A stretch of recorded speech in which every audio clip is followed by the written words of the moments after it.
So, what are you going to order? I'll just order the usual. I'll just order a tuna sandwich. Fish and sandwiches? Bars aren't for that new one. I'm going to stock up on 10 pina coladas. What would you like to order? Can I have a tuna sandwich? I'll have the house beer. 10 pina coladas, with alcohol, of course. Are you sure you would become drunk? Come on, just give me what I want or else. Got that? Okay.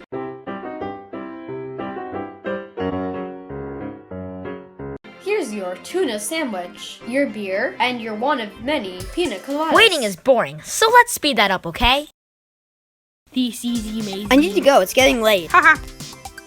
Edward, are you okay? Ha. Edward, are you alright? You better hold on there. Hey Edward, when are you going to get back?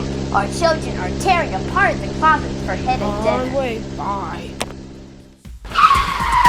Sure, pull over to the side of the road. Speed limit 40, 70, 170. Cut! You've just witnessed a tragedy called drunk driving, where innocent people are killed just because someone decided to drive while intoxicated. Well, it might have been exaggerated. Wait, did we exaggerate that? Yes. Okay, but drunk driving is a real tragedy, and many innocent bystanders die from it. This is an issue going on with many children, teenagers, adults, and even seniors. Everyone, even animals are affected. But first, what is drunk driving? Simply, at many events or on a regular basis at home, night or day, when people get drunk through alcohol and drive in a car, their judgment and reaction time are impaired, causing them to cause accidents like crashing into a car, flying off a bridge, or more. These accidents not only kill or injure the driver, but the innocent victims in the cars.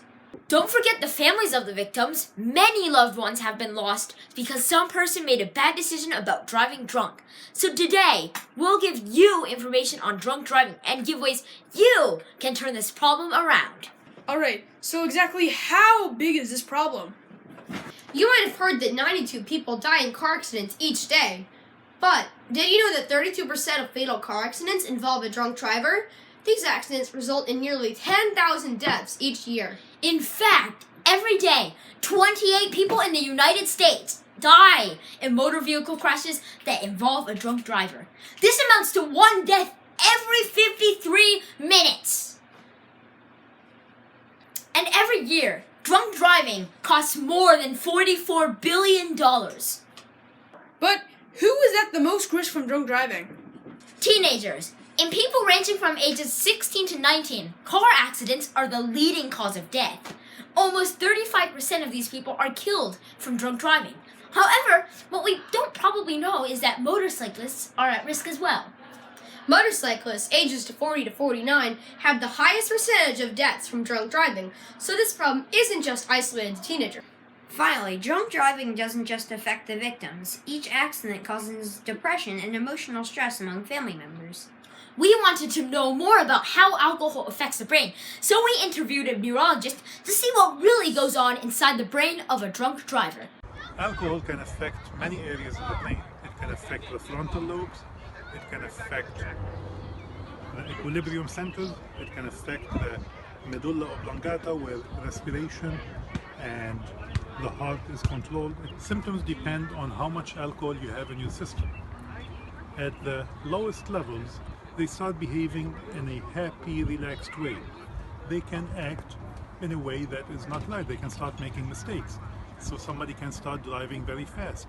At a higher level of alcohol in the bloodstream, people become drowsy, unsteady and uncoordinated, and people start getting vertigo. It's that sense of spinning. Then people can have difficulty keeping breathing and the heart rate slows down and they go into a deep coma, then they start vomiting and they may die. So alcohol intoxication could kill you from severe suppression of the brain, but it could also kill people most commonly from impaired judgment. Clearly, we've seen that drunk driving affects many victims and their families, so what can we do to stop it? If you're against drunk driving, you're not alone. There are many charities you could donate to, such as Mothers Against Drunk Driving, or MADD, which is advocating sobriety checkpoints. and trying to enforce tougher legislation on drunk driving. Technology also will play a key role in making our roads safer from drunk drivers. Ignition interlocks are special car keys that help reduce repeated offenses. If it detects alcohol in your breath, you're locked out. Dang! But change doesn't have to start with $1 billion charity. It starts with you. For example, if one day you are hosting a party that serves alcohol, you can remind guests to plan ahead. You should also moderate your alcohol intake. Even if your friends drink lots of alcohol, you should remain sober. If you do get drunk, try to take a taxi home. Also, always be alert on the road because you never know what's coming. When Edward drove home, he was alone and drunk. If you're in that situation, you really shouldn't drive. Hello, can you pick me up at the finest bar in America? Thank you. If you know that you might get drunk, simply plan ahead. Planning ahead has been the most effective prevention method, and drunk drivers most often regret not planning ahead. Our friend Edward simply didn't plan ahead. Newland, can you drive me home today? I think I might get drunk. Seriously, the chances of death, injury, or a simple arrest make drunk driving a price too high to pay. So let's be the generation to End drunk driving!